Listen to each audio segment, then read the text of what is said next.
ಇತ್ತೀಚೆಗೆ ಮಹಾರಾಷ್ಟ್ರದ ಜಲಾಶಯಗಳಿಂದ ಬಿಡುಗಡೆಯಾದಂಥ ನೀರಿನಿಂದ ಭೀಮಾ ನದಿಯಲ್ಲಿ ವಿಜಯಪುರ, ಕಲಬುರಗಿ, ಯಾದಗಿರಿ, ರಾಯಚೂರುಗಳಲ್ಲಿ ಪ್ರವಾಹ ವಿಪರೀತವಾಗಿ ರೈತರನ್ನು ಕಾಡಿದ್ದು. ಆ ಪ್ರವಾಹ ಬಂದ ಮೇಲೆ ಆಂದೋಲ ಹೋಬಳಿಯ 5 ಹಳ್ಳಿಗಳು, ಕೊಳಕೂರು ಭಾಗದ 4 ಹಳ್ಳಿಗಳು ಮತ್ತು ನೆಲೋಗಿ ಹೋಬಳಿಯ ಸುಮಾರು ಒಂದು 3-4 ಹಳ್ಳಿಗಳಿಗೆ ಶಿವಸೇನೆ ಪಕ್ಷದಿಂದ ನಾವು ಭೇಟಿಯನ್ನು ಕೊಟ್ಟಿದ್ದೇವೆ. ಬಹಳ ಆ ಪರಿಸ್ಥಿತಿಯನ್ನು ನೋಡಿದರೆ ಸುಮಾರು 90% ಅಲ್ಲಿಯ ರೈತರ ಮನೆಗಳು ಮತ್ತು ಬೆಳೆಗಳು ಹಾನಿಯಾಗಿ ಹೋಗಿಬಿಟ್ಟಿದೆ. ಸರ್ಕಾರ ಆ ಕಡೆ ಕಣ್ತೆರೆದು ನೋಡ್ತಾ ಇಲ್ಲ, ಸರಿಯಾದ ವ್ಯವಸ್ಥೆಯನ್ನು ಕೂಡ ಅಲ್ಲಿ ಮಾಡ್ತಾ ಇಲ್ಲ. ದುರಂತ ಅಂದರೆ ಅತಿ ಹೆಚ್ಚು ಮುಳುಗಡೆಯಾದಂತಹ ಪ್ರದೇಶಗಳು ಅಂದರೆ ದಲಿತರ ಓಣಿಗಳು. ಒಂದು ವರ್ಷಕ್ಕೆ ಆಗುವಂತಹ ದವಸ ಧಾನ್ಯಗಳನ್ನು ಮನೆಯಲ್ಲಿ ಸಂಗ್ರಹ ಮಾಡಿಟ್ಕೊಂಡಿದ್ದರು. ದಿಢೀರನೇ ಈ ಪ್ರವಾಹದಿಂದ ಅವರ ಮನೆ ಸಂಪೂರ್ಣವಾಗಿ ಮುಳುಗಿದ್ರಿಂದ ಅವರ ದವಸ ಧಾನ್ಯಗಳು ಹಾಳಾಗಿದ್ದಾವೆ, ದುಡ್ಡು ಹಾಳಾಗಿದೆ. 70-80 ವರ್ಷದ 2 ವಯೋವೃದ್ಧರನ್ನು ಮನೆ ಮೇಳಿಗೆ ಮೇಲೇ ಬಿಟ್ಟು ಇವರು ವಸತಿ ಪ್ರದೇಶದಲ್ಲಿ ಬಂದು ಗಂಜಿ ಕೇಂದ್ರಗಳಲ್ಲಿ ವಸತಿಯಲ್ಲಿ ಇದ್ದರು. ಜಿಲ್ಲಾಡಳಿತ ಆ ವೃದ್ಧರನ್ನು ಕರ್ಕೊಂಡು ಬರುವಂತಹ ವ್ಯವಸ್ಥೆ ಮಾಡಲಿಲ್ಲ. ಪುಣ್ಯ ಆ ಸಮಯದಲ್ಲಿ ಮಳೆ ಇರಲಿಲ್ಲ. ಅಕಸ್ಮಾತ್ ಮಳೆ ಇದ್ದರೆ ಅವರ ಪ್ರಾಣಕ್ಕೂ ಕೂಡ ಹಾನಿಯಾಗುವಂತಹ ಸಂಭವ ಇತ್ತು.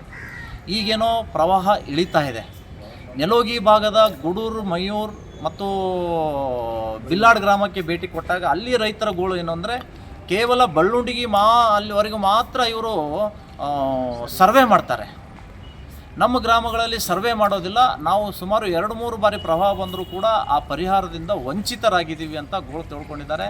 ಅಲ್ಲೇ ಸ್ಥಳದಲ್ಲಿಯೇ ತಹಸೀಲ್ದಾರರಿಗೆ ಭೇಟಿಯಾಗಿ ಪರಿಹಾರ ಕೊಡಲೇಬೇಕು ಅಂತ ನಾವು ನಮ್ಮ ಪಕ್ಷದಿಂದ ಆಗ್ರಹವನ್ನು ಮಾಡಿದ್ದೀವಿ. ದುರಂತ ಅಂದರೆ ಮಯೂರು ಗ್ರಾಮಕ್ಕೆ ಹೋದಾಗ ಅಲ್ಲಿ ದಲಿತರ ಮನೆಗಳು ಮುಳುಗಿದ್ದಾವೆ. ದಲಿತರ ವಾಸಸ್ಥಾನ ನೋಡಿದರೆ ಎಂಥವರಿಗೂ ಕೂಡ ಕಣ್ಣೀರು ಬರುತ್ತೆ. ಅಂತಹ ಪರಿಸ್ಥಿತಿಯಲ್ಲಿ ಅವರು ದಲಿತರು ಅಲ್ಲಿ ವಾಸ ಮಾಡ್ತಾ ಇದ್ದಾರೆ. ಒಬ್ಬ ಮಹಿಳೆ ಮಯೂರು ಗ್ರಾಮದಲ್ಲಿ ಕೇವಲ 4 ಅಡಿಯ ಲೂಸ್ ಗೋಡೆ, ಯಾವುದು ಸಿಮೆಂಟ್ ಇಲ್ಲ, ಪ್ಲಾಸ್ಟರ್ ಇಲ್ಲ, 4 ಅಡಿಯ ಮೇಲೆ ಇವರು ಟಿನ್ನನ್ನು ಹಾಕಿ ಆ ಮನೆಯಲ್ಲಿ ಮಂಚ ಹಾಕಿ ಅಡುಗೆ ಮಾಡ್ತಾರೆ.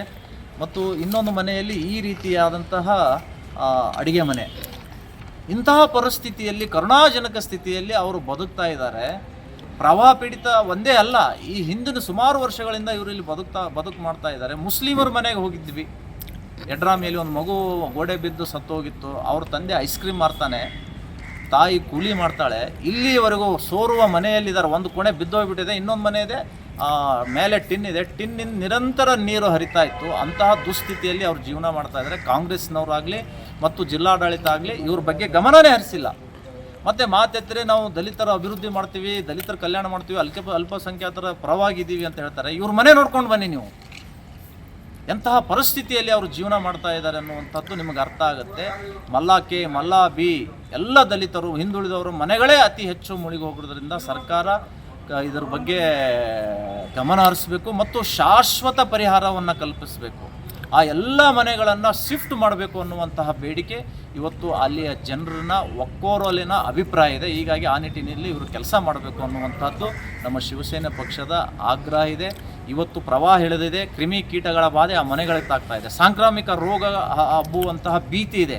ಫಾಗಿಂಗ್ ಮಷಿನ್ನಿಂದ ಸೊಳ್ಳೆ ನಿಯಂತ್ರಣ ಮಾಡುವಂತಹದ್ದು ಕಾರ್ಯ ಮಾಡ್ತಾ ಇಲ್ಲ ತಾಲೂಕು ಆಡಳಿತ, ಜಿಲ್ಲಾ ಆಡಳಿತ. ಬ್ಲೀಚಿಂಗ್ ಪೌಡರ್ ಸರಿಯಾಗಿ ಹೊಡಿತಾ ಇಲ್ಲ, ಮನೆಗಳು ತೊಳಿತಾ ಇಲ್ಲ. ಎಲ್ಲವೂ ಕೂಡ ನಿರ್ಲಕ್ಷ್ಯದಿಂದ ಅವರು ವಹಿಸ್ತಾ ಇದ್ದಾರೆ. ಇಲ್ಲಿ ಜಿಲ್ಲಾಧಿಕಾರಿಗಳಿಗೆ ನಾವು ಆಗ್ರಹಪಡಿಸ್ತಾ ಇದ್ದೀವಿ, ಸಾಂಕ್ರಾಮಿಕ ರೋಗಗಳನ್ನು ತಡೆಗಟ್ಟುವ ನಿಟ್ಟಿನಲ್ಲಿ ಮತ್ತು ಅವರ ಉಪಜೀವನಕ್ಕೆ ಬೇಕಾಗುವಂತಹ ಆಹಾರ ಧಾನ್ಯಗಳನ್ನು ತಕ್ಷಣವೇ ಪೂರೈಸಬೇಕು ಅನ್ನುವಂತಹ ಆಗ್ರಹ ನಮ್ಮದಿದೆ. ಇದು ಒಂದು ಕಡೆ. ಆದರೆ ರೈತರಿಗೆ ಮಳೆ ಬೆಳೆ ಚಿಂತೆ ಆದರೆ JDSನ ನಮ್ಮ ಜೇವರ್ಗಿ ತಾಲೂಕಿನ ಒಬ್ಬ ನಾಯಕರಿಗೆ MLA ಆಗುವ ಚಿಂತೆ.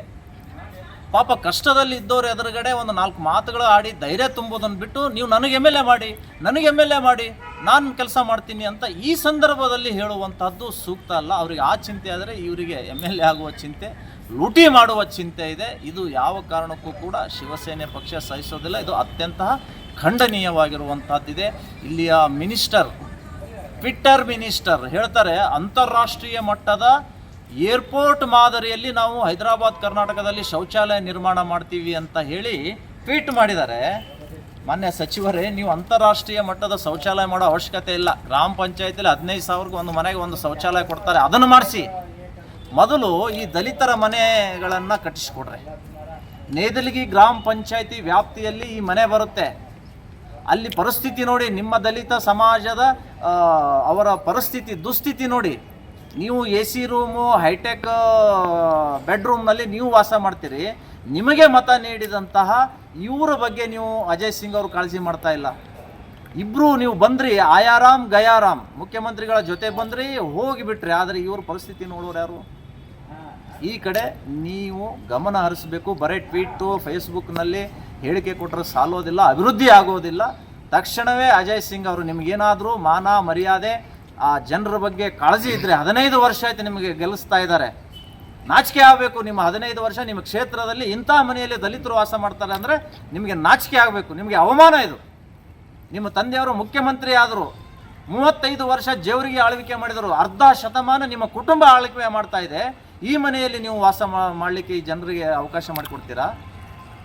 ನಿಮ್ಮಂತಹ ನಿರ್ಲಜ್ಜ ರಾಜಕಾರಣಗಳು ಕರ್ನಾಟಕದಲ್ಲಿ ಎಲ್ಲಿಯೂ ಸಿಗೋದಿಲ್ಲ. ಇದು ಅತ್ಯಂತ ಶೋಚನೀಯ ಪರಿಸ್ಥಿತಿ ನಮ್ಮ ಜೇವರಿಗಿಗೆ ಬಂದು ಒದಗಿದೆ ಅನ್ನುವಂಥದ್ದನ್ನು ನಾನು ಈ ಸಂದರ್ಭದಲ್ಲಿ ಹೇಳ್ತಾ ಇದ್ದೀನಿ. ಎರಡನೇ ವಿಷಯ,